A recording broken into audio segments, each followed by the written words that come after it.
वीरांगना रानी लक्ष्मीबाई, जिन्होंने अपने साहसी कामों से न सिर्फ इतिहास रच दिया बल्कि तमाम महिलाओं के मन में एक साहसी ऊर्जा का संचार किया। रानी लक्ष्मीबाई ने अपने साहस के बल पर कई राजाओं को हार की धूल चटाई थी। रानी लक्ष्मीबाई का जन्म 19 नवंबर 1828 को उत्तर प्रदेश के वाराणसी के भदैनी नगर में हुआ था। उनके बचपन का नाम मणिकर्णिका था, जिन्हें सब प्यार से मनु कहकर पुकारते थे। उनके पिता का नाम मोरोपंत तांबे था। उनके पिता बिठूर में न्यायालय में पेशवा थे। वे आधुनिक सोच के व्यक्ति थे, जो कि लड़कियों की स्वतंत्रता और उनकी पढ़ाई लिखाई में भरोसा रखते थे। इसी वजह से लक्ष्मीबाई अपने पिता से काफी प्रभावित थीं। उनके पिता ने रानी के बचपन से ही उनकी प्रतिभा को पहचान लिया था, इसीलिए उन्हें बचपन से ही उस दौर में भी अन्य लड़कियों के मुकाबले ज्यादा आजादी दी गई थी। उनकी मां का नाम भागीरथी बाई था, जो कि एक घरेलू महिला थी। जब वे 4 साल की थीं, तभी उनकी माता की मृत्यु हो गई, जिसके बाद पिता ने लक्ष्मीबाई का पालन पोषण किया। महारानी लक्ष्मीबाई ने अपनी पढ़ाई लिखाई के साथ साथ आत्मरक्षा, घुड़सवारी, निशानेबाजी और घेराबंदी की ट्रेनिंग भी ली थी, जिससे वे विभिन्न शस्त्र विद्याओं में निपुण हो गईं। उनके पिता उन्हें बाजीराव के पास बिठूर ले गए, जहां रानी लक्ष्मीबाई का बचपन बीता था। आपको बता दें कि बाजीराव के पुत्रों के साथ लक्ष्मीबाई खेलकूद और मनोरंजन किया करती थी और वे भाई बहन की तरह रहते थे।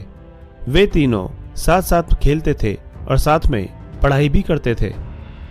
आपको बता दें कि बचपन से ही अस्त्र शस्त्र चलाना और घुड़सवारी करना लक्ष्मीबाई के 2 प्रिय खेल थे। रानी लक्ष्मीबाई की शादी महज 14 साल की उम्र में उत्तर भारत में स्थित झांसी के महाराजा गंगाधर राव नेवालकर के साथ हो गई। इस तरह काशी की मनु अब झांसी की रानी बन गई। शादी के बाद उनका नाम लक्ष्मीबाई रखा गया था।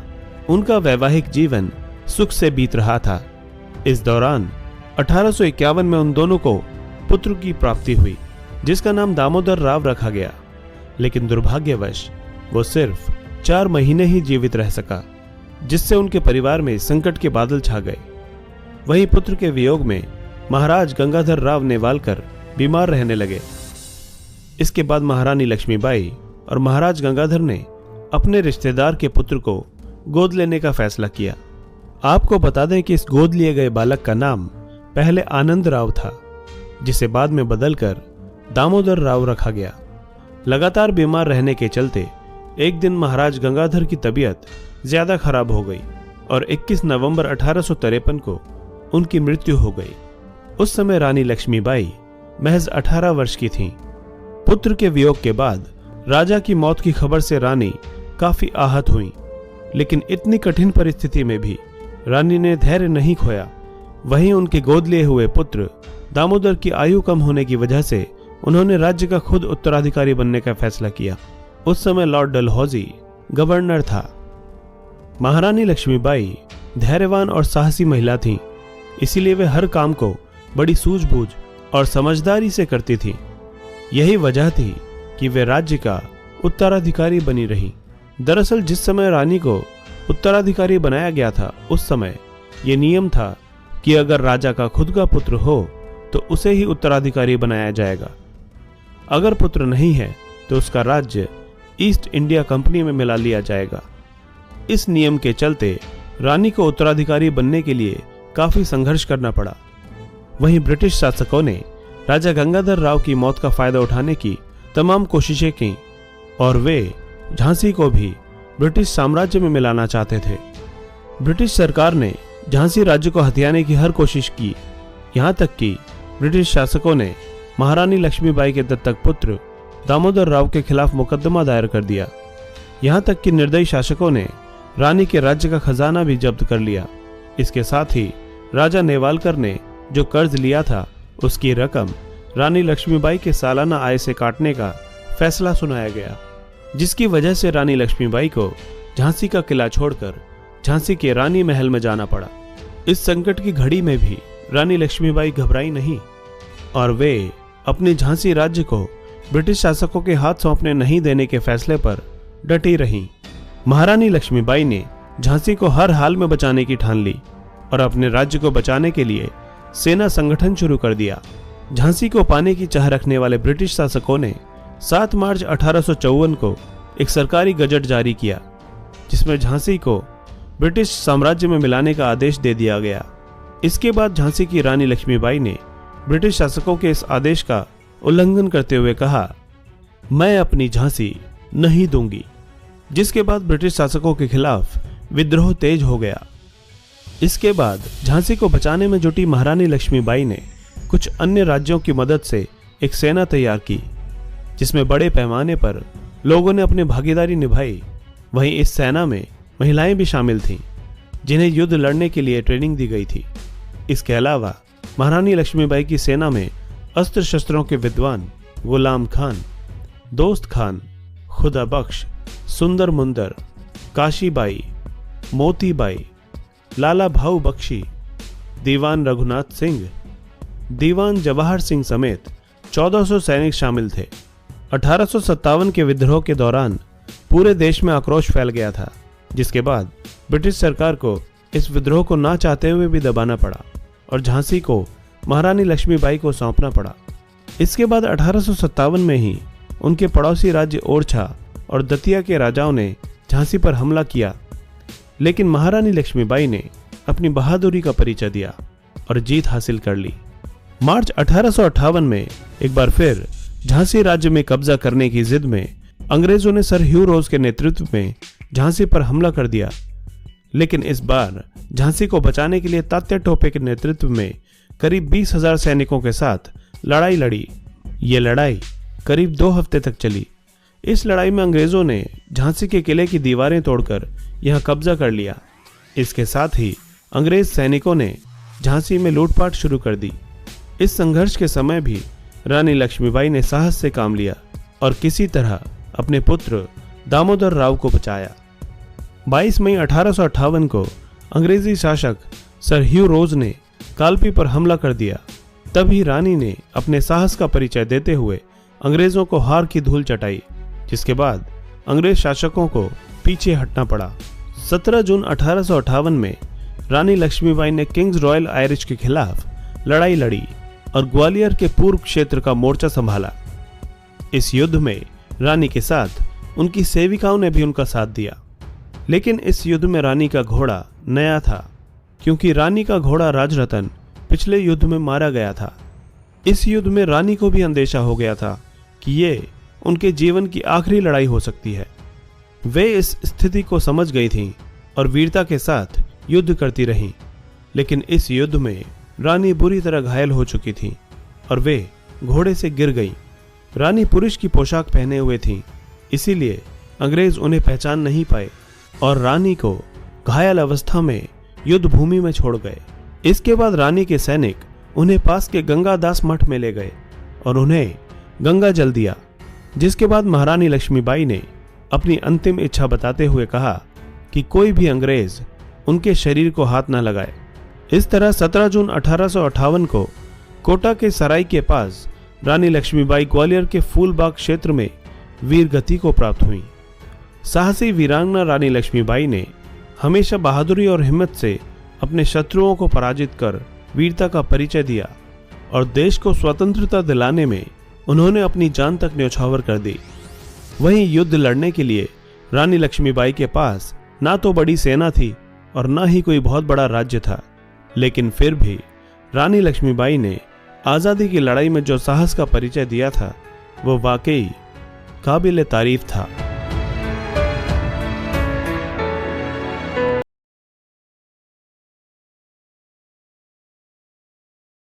दोस्तों, जैसा कि आप सभी जानते हैं कि हाल ही में अमेरिका की उपराष्ट्रपति एक भारतीय मूल की महिला बनी है। जी हाँ दोस्तों, इनका पूरा नाम कमला हैरिस है। इन्होंने इतिहास रच दिया है। दोस्तों, आज की इस वीडियो में हम आपको कमला हैरिस से जुड़ी कुछ महत्वपूर्ण बातें बताने जा रहे हैं। दोस्तों, कमला हैरिस भारत और जमाइका से आए प्रवासी माता पिता की बेटी हैं। इनका जन्म 20 अक्टूबर 1964 को यूएस के कैलिफोर्निया में ऑकलैंड नामक जगह पर हुआ था। कमला हैरिस को बचपन से ही लोकतंत्र का ज्ञान उनके दादाजी से मिलना शुरू हो गया था। 56 साल की उम्र में कमला हैरिस अमेरिका की उपराष्ट्रपति होने से पहले अटॉर्नी जनरल और प्रोसिक्यूटर थी। कमला हैरिस को उनकी बुलंद आवाज के लिए जाना जाता है। ये अक्सर बिना झिझक के तीखे सवाल कर लेती हैं। शायद यही कारण है कि अमेरिका की जनता इन्हें इतना सम्मान देती है। कमला हैरिस अमेरिका में उपराष्ट्रपति बनने वाली पहली महिला और इस कुर्सी पर बैठने वाली पहली एशियाई महिला हैं। दोस्तों, कमला हैरिस के बारे में एक बात बहुत कम लोग जानते हैं कि जब ये मात्र 7 वर्ष की थी उस समय इनके माता पिता का डाइवोर्स हो गया था। इनकी माता का नाम श्यामला गोपालन तथा पिता का नाम डोनाल्ड जे हैरिस है। इसके अलावा इनके दादाजी एक स्वतंत्रता सेनानी थे। जब कमला जी छोटी थी उस समय महिलाओं को भारत में शिक्षा के प्रति ज्यादा प्रोत्साहित नहीं किया जाता था, लेकिन उस समय में भी कमला जी के दादा ने उनकी मां को पढ़ाई के लिए अमेरिका भेजा था और समाज के सामने एक मजबूत उदाहरण पेश किया था। इसके बाद सन 1960 में श्यामला जी अमेरिका पढ़ाई करने के लिए आ पहुंची, जहां उन्होंने कैलिफोर्निया की बर्कले यूनिवर्सिटी से आगे की पढ़ाई करनी शुरू की। यहाँ के इनके पिता भी एज अ साइंटिस्ट वर्क किया करते थे। कुछ समय बाद ही इनके माता पिता का विवाह हो गया और कमला जी का जन्म हुआ। आगे चलकर पता चला कि इनकी मां को ब्रेस्ट कैंसर है और डाइवोर्स के बाद कमला जी के जीवन में बहुत ही बड़े उतार चढ़ाव हुए। इनका लालन पालन इनकी माता ने ही किया। कमला जी बचपन से ही पढ़ाई लिखाई में काफी अच्छी थी और इन्होंने आगे चलकर हार्वर्ड यूनिवर्सिटी से 1986 में अपना ग्रेजुएशन भी पूरा किया था और इन्होंने पोल साइंस और इकोनॉमिक्स में दोनों में ही डिग्री हासिल की थी। इसके बाद इन्होंने कैलिफोर्निया यूनिवर्सिटी ऑफ कैलिफोर्निया से लॉ की पढ़ाई की और साथ ही ब्लैक लॉ स्टूडेंट्स एसोसिएशन की प्रेसिडेंट भी रही। कॉलेज के दिनों से ही ये पॉलिटिकली काफी एक्टिव थी। इसके बाद इन्होंने लगभग 8 साल तक वकालत भी की। इन्होंने रॉबरी और सेक्सुअल असॉल्ट जैसे ढेरों केस लड़े और अपराधियों को सलाखों के पीछे भेजा। आगे चलकर 1998 में इन्हें असिस्टेंट डिस्ट्रिक्ट अटॉर्नी भी बनाया गया था, जिसके बाद ये 2 वर्ष तक सिटी अटॉर्नी भी बनी थी। 2003 में इन्हें कैलिफोर्निया की डिस्ट्रिक्ट अटॉर्नी का कार्यभार भी दिया गया था, जहां इनका कार्यकाल लगभग 11 वर्षों तक रहा। सन 2011 में इन्हें प्रमोट करके अटॉर्नी जनरल बनाया गया और लगभग सन 2017 तक वह इस पद पर रही। 2016 की इलेक्शन विनिंग के बाद सेनेटर भी बनी। इसके अलावा कमला हैरिस जी ने पर्यावरण की ओर भी खासा ध्यान दिया और उसके प्रति काफी गंभीर रही। इतने लंबे कार्यकाल और इतने कड़े संघर्ष से वहाँ की जनता भली भांति परिचित थी और वहाँ के लोगों को कमला हैरिस की क्षमता और उनके काम करने के तरीके बेहद पसंद है। शायद यही कारण है कि उन्हें इस तरह अमेरिका के उपराष्ट्रपति का कार्यभार सौंपा गया है।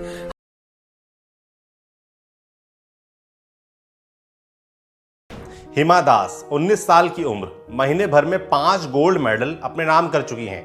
यूरोप के अलग अलग शहरों में हुई अंडर 20 वर्ल्ड चैंपियनशिप में किसी भी ग्लोबल ट्रैक इवेंट में गोल्ड का तमगा झटकने वाली पहली भारतीय खिलाड़ी। एले इंडिया, फेमिना, वोग जैसी मैगजीनों के कवर पर चमकने वाली लड़की। वो मैगजीनें जिन तक पहुंचने के लिए सुंदरता के मानक तय हैं। हिमा ने उन मानकों को चुनौती दी और अपनी जगह हासिल की, सिर्फ और सिर्फ अपने हुनर के दम पर। हिमा दास का घर देश की राजधानी दिल्ली से 2000 किलोमीटर से अधिक दूर है, असम के नागौन जिले के धींग गांव में। 9 जनवरी सन 2000 को यही हिमा का जन्म हुआ, रंजीत और जोनाली के घर पर। हिमा 6 भाई बहनों में सबसे छोटी हैं। कुल 17 लोगों का परिवार है, सभी धान की खेती करते हैं। हिमा ने भी अब तक के जीवन का लंबा हिस्सा खेतों में बुआई और निराई करते हुए बताया है। वैसे बचपन में हिमा दास का इरादा फुटबॉलर बनने का था। स्कूल में लड़कों के साथ वह फुटबॉल भी खेलती थीं। मैदान में उनकी फुर्ती देखकर एक टीचर ने एथलेटिक्स में करियर बनाने की सलाह दी। हिमा ने यह सलाह मान मिली, रेस चुनी, सबसे तेज होने की चाहत पाल ली। लोकल लेवल पर कॉम्पिटिशन्स में भाग भी लेना शुरू कर दिया, मेडल भी लाने लगी। अब बारी थी स्टेट चैंपियनशिप की। हिमा ने गुवाहाटी में स्टेट चैंपियनशिप में हिस्सा लिया। उनके हिस्से यहाँ कांस आया। फिर उन्हें जूनियर नेशनल चैंपियनशिप के लिए भेजा गया, मगर कमजोर ट्रेनिंग और अनुभव न होने के कारण वो मेडल नहीं ला सकी। 100 मीटर की रेस के फाइनल तक जरूर पहुंची। हिमा यहाँ काफी निराश हो गई, टूट गई। लोग हिमा का करियर खत्म मानने लगे, मगर उनके कोच निपोन दास ने ऐसा नहीं होने दिया। उन्होंने हिमा के घर वालों को मनाया कि वे अपनी बेटी को ट्रेनिंग के लिए गुवाहाटी जाने की अनुमति दें। पिता तो इस बात से ही खुश थे कि उनकी बेटी को कम से कम 3 वक्त का भोजन मिल सकेगा, लेकिन ये एक नए संघर्ष की शुरुआत थी। हिमा को रोज गांव से बस पकड़नी होती थी 140 किलोमीटर दूर गुवाहाटी जाने के लिए। फिर ट्रेनिंग कर वापस रात में लौटना होता था। रात के 11 बज जाते थे। घर वालों की चिंता बढ़ने लगी। एक बार फिर कोच ने साथ दिया। उन्होंने एक लोकल डॉक्टर की मदद से हिमा के रहने का इंतजाम करवाया, स्पोर्ट्स कॉम्प्लेक्स के ठीक बगल में। हिमा के लिए इस तरह राह थोड़ी आसान हो गई। हिमा की इस ट्रेनिंग के दौरान एक किस्सा उनके जूतों का भी है। किसान परिवार की बेटी को ट्रेनिंग के लिए एक अच्छे जूतों की दरकार थी। हिमा घर की हालत जानती थी, इसलिए कभी कह नहीं पाई, मगर पिता लोगों का भी अपना एक अंदाज होता है, वो बिना कहे सुने सब जान जाते हैं। यही हिमा के पिता ने किया। वो गुवाहाटी गए, अपनी गाढ़ी कमाई से 1200 रुपए के जूते खरीदे। अब आप खुद सोचिए, जब उस पिता ने हिमा को वो जूते सौंपे होंगे तो क्या दृश्य रहा होगा। वैसे आपको बता दें कि ये जूता एडिडास का था। सितंबर 2018 में इसी कंपनी ने हिमा दास को अपना एम्बेसडर बनाया। 2018 में ऑस्ट्रेलिया में हुए कॉमनवेल्थ गेम्स के लिए हिमा को अपनी बोर्ड परीक्षाएं भी छोड़नी पड़ी थी। घर वालों ने यहाँ भी उनका साथ दिया। कहा कि खेलने का ऐसा मौका 4 साल बाद ही मिलेगा, बोर्ड परीक्षा अगले साल भी हो सकती है। यही हुआ भी। 2019 में हिमा ने परीक्षा दी। असम बोर्ड के रिजल्ट आए तो हिमा फर्स्ट डिवीजन से 12वीं पास हुई। बोर्ड एग्जाम से पहले हिमा एक इतिहास भी रच चुकी थी। जुलाई 2018 में फिनलैंड के तामपुर में वर्ल्ड अंडर 20 चैंपियनशिप खेली जा रही थी। यहाँ 400 मीटर की रेस में हिमा ने 51.46 सेकंड का समय लेकर गोल्ड जीता। यह किसी भी वर्ल्ड लेवल के कंपटीशन में इंडिया का पहला गोल्ड मेडल था। पहले 300 मीटर तक हिमा काफी पीछे चल रही थी। अंतिम 100 मीटर में उन्होंने सबको पीछे छोड़ दिया। यही उनकी ताकत भी है। जब बाकी लोग उनसे उम्मीदें छोड़ देते हैं, हिमा तभी सबको हैरान कर देती हैं। फिर 2019 का जुलाई महीना तो वैसे भी हिमा के नाम रहा। 20 दिनों के अंतराल में हिमा ने एक के बाद एक 5 गोल्ड मेडल अपने नाम किए। देश इस पर लहालोट हो रहा है, होना भी चाहिए। आखिरकार क्रिकेट से इतर आंखें तो पहुंची लोगों की।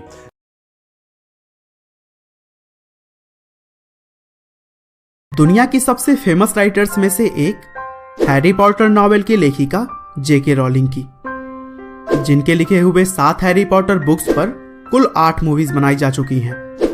इसके अलावा हैरी पॉटर को 20वीं सदी का सबसे प्रसिद्ध नॉवेल माना जाता है और इस बुक सीरीज ने दुनिया भर में बहुत सारे अवार्ड्स भी जीते हैं और इसके कुल 400 मिलियन से भी ज्यादा कॉपीज बिक चुकी हैं। इसीलिए यह दुनिया का बेस्ट सेलिंग बुक रह चुका है।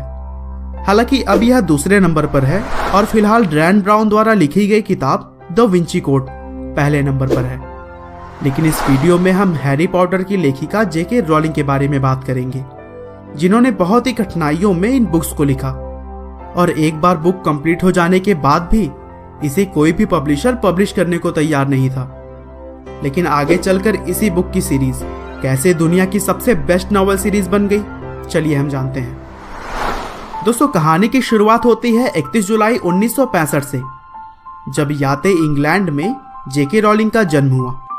दरअसल जेके रॉलिंग का पूरा नाम जॉन कैथरीन रॉलिंग है। 4 साल की उम्र में वह अपने माता पिता के साथ पास के एक गांव में रहने चली आई, जहां उन्होंने सेंट माइकल प्राइमरी स्कूल से पढ़ाई करी और यहीं के प्रिंसिपल अल्फ्रेड को ध्यान में रखकर ही उन्होंने आगे चलकर हैरी पॉटर के हेडमास्टर अल्बस डंबलडोर का किरदार लिखा था। रॉलिंग को शुरू से ही कहानियां लिखना बहुत पसंद था और वह अपने बचपन से ही अजीब अजीब सी कहानियां लिखकर अपनी बहन को सुनाती थी। रॉलिंग ने आगे चलकर वाइडेन स्कूल एंड कॉलेज से सेकेंडरी स्कूल की पढ़ाई करी और उसी समय के आसपास उनकी आंटी ने उन्हें जेसिका मिडफोर्ड की ऑटोबायोग्राफी लाकर दी, जिस बुक का नाम था होन्स and rebels. होन्स and rebels book को पढ़ने के बाद रॉलिंग जेसिका की फैन बन गई और फिर उन्होंने उनकी और भी सारी बुक्स पढ़ डाली। 1982 में रॉलिंग ने ऑक्सफोर्ड यूनिवर्सिटी में एंट्रेंस के लिए एग्जाम दिया, लेकिन वहां उनका सिलेक्शन नहीं हो पाया और इसीलिए मजबूरन उन्हें एक्सीटर यूनिवर्सिटी से पढ़ाई करनी पड़ी। इस यूनिवर्सिटी से ग्रेजुएशन कंप्लीट करने के बाद उन्होंने एमनेस्टी इंटरनेशनल नाम की एक कंपनी में सेक्रेटरी के तौर पर काम किया और फिर आगे उन्होंने मैनचेस्टर में रहकर चैम्बर ऑफ कॉमर्स में भी काम किया। और जब वह मैनचेस्टर से लंदन आने के लिए ट्रेन से सफर कर रही थी तो उनके मन में जादूगरी के स्कूल में पढ़ने वाला एक यंग बॉय की कहानी आई, जिसे कि उन्होंने अपने मन में पूरी तरह से गढ़ लिया था। और जैसे ही वह लंदन अपने कैंपस पहुंची तो उन्होंने तुरंत लिखना शुरू कर दिया। हालांकि कुछ दिनों बाद ही उनकी मां की मृत्यु हो गई, जो कि रॉलिंग की सबसे करीबी थी और फिर इस घटना का प्रभाव रॉलिंग के लेखन पर भी पड़ा। वह दुखी दुखी सी रहने लगी। लेकिन आगे चलकर उन्होंने अपने गम को भुलाने के लिए भी लेखन का ही सहारा लिया और अपना पूरा समय लिखने में बिताने लगी। कुछ समय बाद वह जॉब की तलाश में पुर्तगाल चली गईं, जहां उन्हें इंग्लिश पढ़ाने का काम मिला। वे रात में जॉब करती थीं और दिन में लेखन का काम करती। पुर्तगाल में उनकी मुलाकात हुई जर्नलिस्ट जॉर्ज ऑरेंज से। दोनों के विचार आपस में काफी मिलते जुलते थे और इसीलिए उन्होंने 16 अक्टूबर 1982 को शादी कर ली। 27 जुलाई 1993 को उनकी बेटी पैदा हुई, जिसका नाम उन्होंने जेसिका रखा। लेकिन घरेलू दुर्व्यवहार से परेशान होकर रॉलिंग ने 17 नवंबर 1993 को तलाक ले लिया।